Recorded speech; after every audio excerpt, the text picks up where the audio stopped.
نور خدا ہے کفر کی حرکت پہ خندہ زن، نور خدا ہے کفر کی حرکت پہ خندہ زن، پھونکوں سے یہ چراغ بجھایا نہ جائے گا۔ اذا قیل لهم آمنوا کما آمن الناس، اگر ایمان لانا ہے ایمان ایسا لاؤ جیسا حضرت ابوبکر نے ایمان لایا، اگر ایمان لانا ہے ایمان ایسا لاؤ جیسا حضرت عمر نے لایا ہے، اگر ایمان لانا ہے ایسا ایمان لاؤ جیسا حضرت ابو سفیان نے لایا ہے، اگر ایمان لانا ہے ایسا ایمان لاؤ جیسا حضرت خالد رضی اللہ تعالیٰ عنہ نے ایمان لایا، اگر ایمان لانا ہے ایسا ایمان لاؤ جیسا حضرت امیر معاویہ رضی اللہ تعالیٰ عنہ نے ایمان لایا، تمام صحابہ نے جیسا ایمان لایا ویسا ایمان لاؤ۔ اور ایمان لانے سے پہلے جو صحابہ حضور صلی اللہ علیہ وسلم سے برسر پیکار تھے، قرآن کہتا ہے، احادیث کہتی ہے، اللہ کہتا ہے کہ میں نے ان سب کو معاف کر دیا ہے، اللہ نے ان سب کو معاف کر دیا ہے۔ حدیث کے اندر آتا ہے، صحیح حدیث ہے کہ الاسلام یہدم ما کان قبلہ،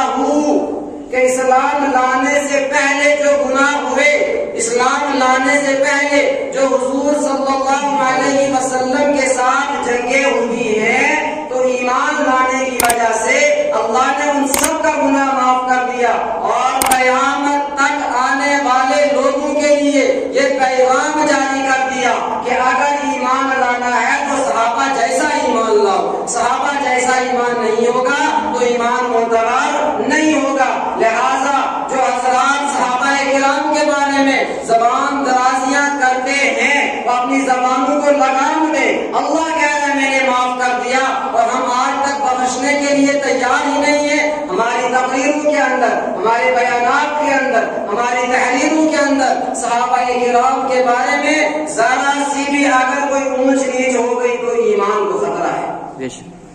میرے بھائیوں، کشمیر کے اندر ایمان لایا اللہ کے بہت بڑے ولی گزرے، بہت بڑے ولی، حضرت میر سید علی ہمدانی رحمت اللہ علیہ، تو انہوں نے جو کشمیر کے اندر اوراد فتحیہ انہوں نے اس وقت پڑھنے کے لیے دی تھی، اس کے اندر الفاظ ہیں رضیت باللہ ربا، کہ میں راضی ہو گیا اللہ سے رب ہونے کے اعتبار سے، وبالاسلام دینا،